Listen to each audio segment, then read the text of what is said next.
അസ്സലാമലൈക്കും നമസ്കാരം welcome to ജസ്നാസ് കുക്കിംഗ് വേൾഡ്.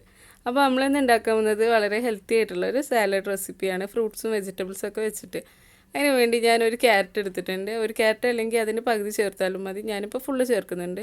കുക്കുംബർ വേണം, പിയർ വേണം, ആപ്പിള്, 2 ലെറ്റ്യൂസിൻ്റെ leaves, grapes, watermelon, pepper powder, olive oil and പിന്നെ നമ്മുടെ ചെറുനാരങ്ങ കൂടെ വേണം. ഒലിവ് ഓയിൽ ഉണ്ടെങ്കിൽ ചേർത്താൽ മതി, നിർബന്ധമൊന്നുമില്ല. ഞാൻ എല്ലാവരും എടുത്തതെന്നുള്ളൂ. പിന്നെ പഴം, മാങ്ങ, അങ്ങനെ ഓറഞ്ച് അതൊന്നും ഇതിൽ ചേർക്കരുത്. ഇങ്ങനെയുള്ള ഫ്രൂട്ട്സാണ് ഇതിന് നല്ലത്. അപ്പോൾ പിന്നെ ഒരു അനാറിൻ്റെ പകുതി കൂടെ വേണം.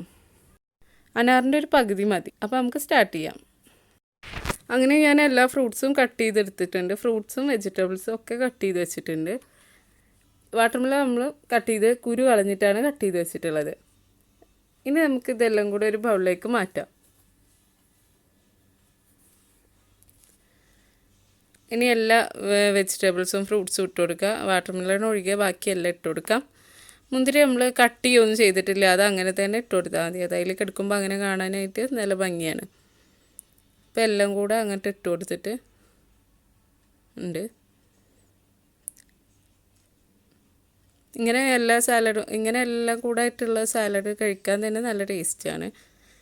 ഇനി ഇതൊന്ന് ഇളക്കി കൊടുക്കാം, എല്ലാം കൂടെ ഒന്ന് മിക്സാക്കി കൊടുക്കാം. വാട്ടർമെലൺ നമുക്ക് അവിടെ മാറ്റി വെക്കാം. പിന്നെ നമുക്ക് ഇതിലേക്ക് വേണ്ട ഒരു സാലഡിൻ്റെ ഡ്രസ്സിങ് ആയിട്ടുള്ളത് ഒലിവ് ഓയിലും ലെമണും ഒക്കെ ആയിട്ടുള്ളത് ചെയ്തെടുക്കാം. അതിന് വേണ്ടിയിട്ട് ഞാനൊരു പാത്രത്തിലേക്ക് ചെറുനാരങ്ങ ഒന്ന് പിഴിഞ്ഞെടുക്കാം. ഞാനിപ്പോൾ ഒരു നാരങ്ങയുടെ 2 ഭാഗം എടുത്തിട്ടുണ്ട്. നന്നായിട്ട് പിഴിഞ്ഞെടുക്കുക. പുളി എത്ര വേണ്ടത് അതിനനുസരിച്ച് ചേർക്കുക. ഇപ്പോൾ അത്യാവശ്യം ഫ്രൂട്ട്സും വെജിറ്റബിൾസും ഉള്ള കാരണം ഞാൻ ഇത് രണ്ടും കൂടെ ചേർത്ത് കൊടുക്കുന്നുണ്ട്. പിന്നെ പെപ്പർ പൗഡർ ഇടുക. പെപ്പർ പൗഡറൊന്നും അധികം ഇടണ്ട, കുറച്ചിട്ടാൽ മതി. പിന്നെ അതിലേക്ക് ആവശ്യമായിട്ടുള്ള ഉപ്പിട്ട് കൊടുക്കാം. പിന്നെ നമ്മുടെ ഒലിവ് ഓയിൽ ഒരു സ്പൂണ് എടുത്തിട്ട് അതിലേക്ക് ഒഴിച്ചു കൊടുക്കാം. ഇത്രയും മതി. ഒലിവ് ഓയിൽ ഇല്ലെങ്കിലും കുഴപ്പമൊന്നുമില്ല. ഇനി അതൊക്കെ കൂടെ ഒന്ന് നന്നായിട്ടൊന്ന് മിക്സ് ചെയ്ത് യോജിപ്പിച്ചെടുക്കാം. ഇനി നമ്മൾ എന്ത് ചെയ്യേണ്ടത് വെച്ചാൽ ഈ മിക്സ് ആക്കിയത് എടുത്തിട്ട് നമ്മൾ ഈ സാലഡിൻ്റെ മേളിലേക്ക് ഒഴിച്ചു കൊടുക്കാം. ഇതെല്ലാം കൂടെ ഒന്ന് നന്നായിട്ട് മിക്സ് ആക്കി എടുക്കാം. 2 സ്പൂൺ കൊടുത്തിട്ട് ഇങ്ങനെ മിക്സാക്കിയാൽ ഒന്നും അങ്ങനെ ഉടയില്ല, പെട്ടെന്ന് നമുക്കെല്ലാം ശരിയാക്കി എടുക്കാനും പറ്റും. ഇതെല്ലാം മിക്സാക്കിയ ശേഷമാണ് നമ്മൾ അതിലേക്ക് കുരു കളഞ്ഞെടുത്ത് വെച്ച വാട്ടർമെലൺ ഇട്ട് കൊടുക്കുന്നത്.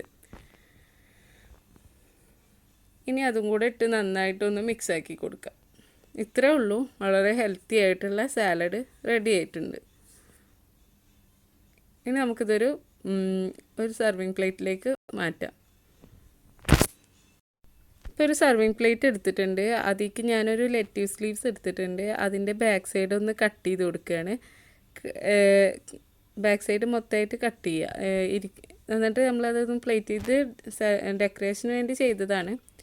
ഇങ്ങനെ ചെയ്യണമെന്നൊന്നും ഒരു നിർബന്ധമില്ല. ഞാൻ ജസ്റ്റ് ഒന്ന് ഫോട്ടോ എടുക്കാൻ വേണ്ടിയിട്ട് ഇത് ഇങ്ങനെ ചെയ്യുകയാണ്.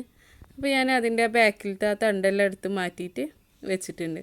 ഇനി നമുക്ക് സാലഡ് അതിലേക്ക് ഇട്ട് കൊടുക്കാം. അപ്പോൾ എല്ലാവരും ഈ സാലഡ് ഒന്ന് ട്രൈ ചെയ്ത് നോക്കുക. ഫ്രൂട്ട്സും വെജിറ്റബിൾസും ഒക്കെ വെച്ചിട്ടുള്ളതാണ്. നല്ല ടേസ്റ്റുമാണ് കഴിക്കാനായിട്ട്. അപ്പോൾ എല്ലാവരും ട്രൈ ചെയ്യുക. അപ്പോൾ എനിക്ക് ഈ വീഡിയോ ഇഷ്ടമാണെങ്കിൽ ലൈക്ക് ചെയ്യുക, ഷെയർ ചെയ്യുക, അതുപോലെ സബ്സ്ക്രൈബ് ബട്ടൺ കൂടെ ക്ലിക്ക് ചെയ്യുക. അപ്പോൾ ഇൻഷാ അല്ലാഹ് നമുക്ക് വേറൊരു വിഭവമായിട്ട് വീണ്ടും കാണാം.